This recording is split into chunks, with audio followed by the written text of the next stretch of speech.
à tous, vous êtes sur Radio Poitou et c'est 4e de couverture.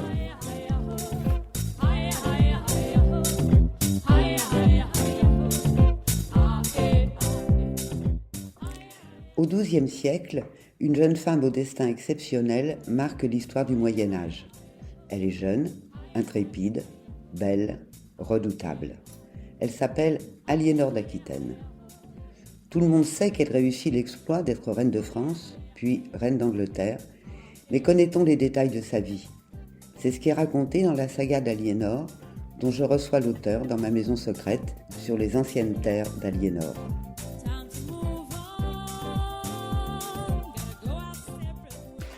Bonjour Amaury Venot. Bonjour Dany Ledu. Alors vous êtes venu ici avec votre livre sur Aliénor d'Aquitaine, mais avant de parler d'elle, est-ce que vous voulez bien nous dire 2 mots de vous ? Oui, je suis consultant en ressources humaines et mes heures perdues, j'écris des romans historiques et j'ai toujours été passionné par le Moyen-Âge. Pour Aliénor, tout commence au début du XIe siècle, mais quel est le contexte familial dans lequel elle va naître ? Elle voit le jour en 1022. Son grand-père, le duc d'Aquitaine, est Guillaume le Troubadour, le fondateur de l'amour courtois, qui est le duc le plus puissant de la chrétienté et beaucoup plus puissant que le roi de France. Sa mère est Aliénor de Châtellerault, c'est la fille de Dangereuse de Châtellerault. Dangereuse de Châtellerault est la maîtresse de Guillaume le Troubadour, sa muse et son inspiratrice, et les 2 amants ont décidé de marier leurs enfants. Donc Aliénor sera la fille d'Aliénor de Châtellerault, elle va perdre sa maman à l'âge de 8 ans, et de ce fait, c'est Dangereuse de Châtellerault qui va l'élever. Pouvez-vous nous rappeler à quoi ressemble la France au moment de la naissance d'Aliénor ? Le royaume de France, donc déjà, le roi de France est un roi théorique, car il ne gouverne finalement que sur l'île de France, l'Orléanais et quelques petites portions de la Picardie et de la Champagne. En ce qui concerne le duché d'Aquitaine, 60 ans avant la naissance d'Aliénor, le duché d'Aquitaine, dont la capitale est Poitiers, a fusionné avec le duché de Guyenne, dont la capitale est Bordeaux. Ce qui fait que le duché d'Aquitaine va quasiment de la Loire jusqu'aux Pyrénées et jusqu'en Auvergne. Autant dire que lorsqu'Aliénor va être en âge de se marier, le choix de son époux ne se fera pas au hasard. Exactement. Le père d'Aliénor est parti faire un pèlerinage à Saint-Jacques-de-Compostelle et il meurt d'un empoisonnement. Il avait confié sa fille à l'archevêque de Bordeaux, qui y voit une occasion unique de rentrer, de négocier le mariage d'Aliénor d'Aquitaine au mieux des intérêts de l'Église, pour défendre l'indépendance de l'Église et en même temps satisfaire le roi de France. L'abbé Sugère, ministre de Louis VI le Gros, le roi de France actuel, décide donc d'incorporer l'Aquitaine à la France en mariant la jeune Aliénor qui a 15 ans au fils héritier de Louis VI le Gros, le jeune Louis VII qui a 17 ans. À peine le mariage est-il conclu qu'il remonte jusqu'à Paris et Aliénor viendra vite l'inspiratrice politique de son jeune époux, profondément épris et fasciné par son époux. Et Aliénor va imposer son style, le style aquitain, c'est-à-dire la poésie, les troubadours, la liberté, une certaine liberté de mœurs qui ne prévaut pas du tout à la cour de Paris, qui est très austère et très rude. Louis VII est prisonnier également de son éducation très austère. Hein. Il a été élevé par l'abbé Sugère et par sa mère extrêmement austère également. Sa mère va rentrer en conflit avec Aliénor. Aliénor va pousser Louis VII à faire la guerre pour conquérir Toulouse parce qu'elle avait des droits sur Toulouse par sa grand-mère paternelle. Elle va pousser Louis VII à faire la guerre à la Champagne parce que la petite sœur d'Aliénor, Pétronie, veut épouser Raoul de Vermandois.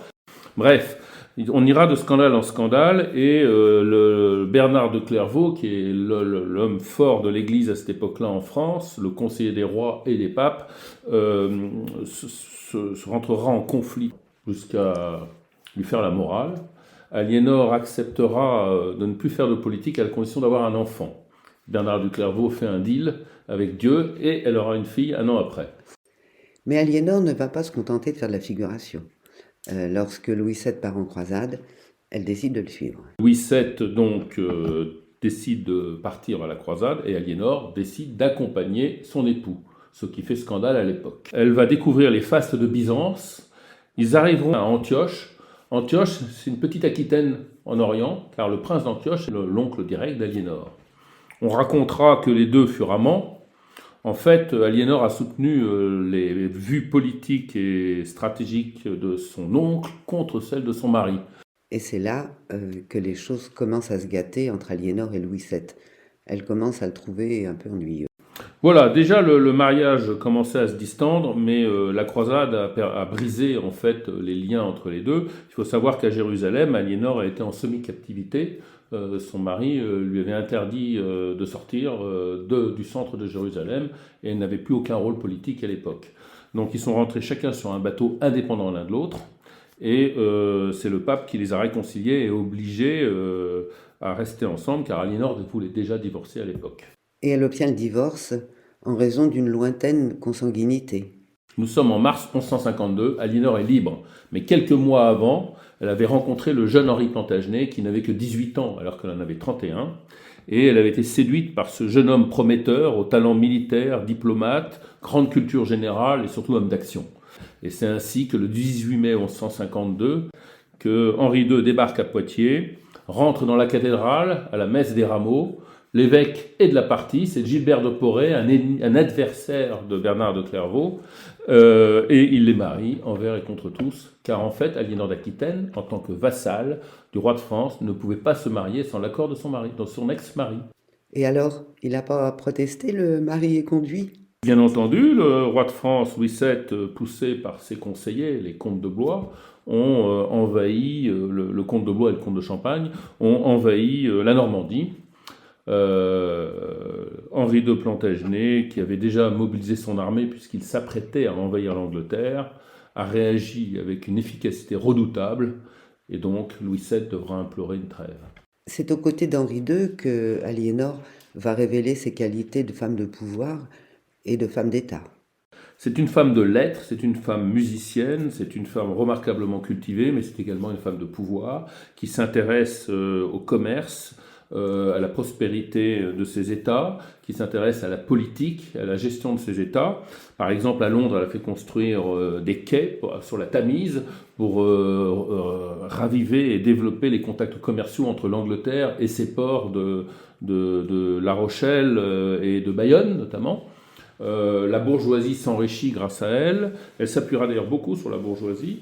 Et donc Aliénor a besoin de donner son point de vue, de conseiller le roi. Et Henri II Plantagenet, nul ne peut le conseiller, il ne se conseille tout seul en fait. Mais Aliénor ne se satisfait pas de la situation, d'autant qu'une certaine Rosamonde fait son apparition. Alors Henri II Plantagenet est un homme qui avait un attrait pour les femmes, disons, qui était un grand coureur de jupons, en fait. Rosamonde va devenir peu à peu une favorite, d'abord dans le plus grand secret, puis peu à peu elle va émerger au grand jour. Aliénor va avoir un certain nombre d'enfants. Les années passent, ils ont 10 ans de différence. Rosamonde est jeune et belle. Le mariage se distend. Henri II Plantagenet se sert d'Aliénor comme un faire-valoir et surtout de sa fortune, et s'est servi de sa fortune et de son patrimoine pour pouvoir prendre le pouvoir et augmenter sa puissance. Peu à peu, le mariage se distend. Aliénor et Henri II auront 8 enfants, 3 filles et 5 garçons. Que vont-ils devenir ? Henri II Plantagenet veut les placer, donc Henri sera son héritier, Richard sera le duc d'Aquitaine, Geoffroy deviendra le duc de Bretagne, et Jean est sans terre pour l'instant. Et peu à peu, Aliénor va pousser ses fils à se révolter contre leur père. Ils vont même aller s'appuyer à la cour de Paris sur le roi de France. Il y aura une guerre, Aliénor sera fait prisonnière par Henri II Plantagenet. Elle vivra 15 ans de résidence surveillée en Angleterre, dans des châteaux très austères comme Salisbury. Et peu à peu, la fusion de l'empire Plantagenet commence à se fissurer sur ses bases. Aliénor avait une préférence très marquée pour Richard, celui qu'on appelle Richard Cœur de Lion. Oui, Aliénor avait une relation très étroite avec Richard, qui était son préféré de tous ses enfants. Je suppose parce qu'il ressemblait probablement à Guillaume le Troubadour. Richard est également un poète, comme Guillaume le Troubadour, son grand-père. son grand-père. Richard était un poète qui écrivait à la fois en langue d'oc et en langue d'oïl, qui était à cheval entre la culture occitane et la culture du Nord, anglo-normande. C'était un homme complet de son époque. Et doté d'une très grande culture générale, lettré, habile au niveau des armes, elle a dû quelque part lui rappeler l'idéal masculin que devait être dans la légende familiale Guillaume le Troubadour. Et Richard Cœur de Lion, pour elle, c'est l'héritier de Guillaume le Troubadour, c'est le chevalier Troubadour, le roi Troubadour, qui lui succédera quelque part. Après la mort d'Henri II, c'est lui qui va se précipiter en Angleterre délivrer sa mère et la remettre en selle, en fait, puisqu'elle deviendra régente lors de son absence à la croisade. Et également, lorsque Richard agonise de sa blessure à Chalut, en Limousin, Aliénor va se précipiter à son chevet pour assister à ses derniers jours. Malheureusement, Richard Cœur de Lion n'a pas eu d'enfant. Ce ne sera pas la même chose avec Jean Santerre. Elle aura toujours une certaine méfiance pour Jean Santerre, qui était quand même un homme ténébreux et qui ne fut jamais un grand roi, qui en plus était considéré comme quelqu'un de cruel et probablement de tourmenté. Et les filles, elle en a eu 2 avec Louis VII et 3 avec Henri II. Qu'est-ce qu'elles sont devenues? Alors, elle a eu 2 filles, Alix et Marie, qui vont épouser le comte de Bois et le comte de Champagne, qui sont tous les 2 frères, donc elles sont sœurs et belles-sœurs. Elle va entretenir une relation épistolaire probablement parce que ses filles seront très lettrées comme leur mère. Mais lettrées, l'une d'elles sera la protectrice de Chrétien de Troyes, l'homme qui a écrit sur la légende arthurienne. Alice et Marie sont les filles de Louis VII, mais Aliénor en a eu 3 autres avec Plantagenet. Et ces 3 filles feront d'elle la belle-mère et la grand-mère de quelques têtes couronnées européennes. Après, il y a eu Mathilde qui va épouser un Allemand, dont le fils sera Othon de Brunswick, empereur d'Allemagne. Il y a eu Jeanne qui va devenir reine de Sicile, puis après comtesse de Toulouse, et Aliénor qui va devenir reine de Castille. Malheureusement, Aliénor n'a pas eu de descendants du côté de ses fils. Alors une fois encore, elle va prendre les choses en main. Aliénor d'Aquitaine, qui s'était retirée à Fontevraud, voit que son héritage va disparaître. Alors, pour qu'il lui survive, elle va aller chercher en Espagne sa petite fille Blanche de Castille pour la marier avec l'héritier de la couronne française, le futur Louis VIII. Le futur Louis VIII qui sera le père de Saint-Louis et Blanche de Castille qui sera la mère de Saint-Louis. Bon, merci de cette belle histoire. Vos romans, on les trouve facilement? Oui, mes romans sont diffusés dans toutes les librairies d'Aquitaine, même les supermarchés. Ils sont aussi à Niort, à Parthenay, un peu partout. Donc ça s'appelle Aliénor. Il y a un titre pour l'ensemble de la série. C'est les moissons, c'est ça, les moissons. Alors la série se distingue en deux parties. La première série, le tome 1, Aliénor, tu seras reine, ma fille, jusqu'au tome 3 à Jérusalem, et chez Geste Édition, roman historique. Et le 4e est chez Les Moissons. Il s'appelle Aliénor, la reine amoureuse. Et le 5e est à paraître. Je conseille à tout le monde de lire ou de relire l'histoire d'Aliénor d'Aquitaine parce que c'est vraiment passionnant. Merci beaucoup, Amaury Venot. Merci beaucoup, Dany Ledu. C'était 4e de couverture. Dany Ledu. Je recevais Amaury Venot pour sa saga Aliénor d'Aquitaine aux éditions Geste et Les Moissons. À écouter ou réécouter en podcast sur Radio Poitou.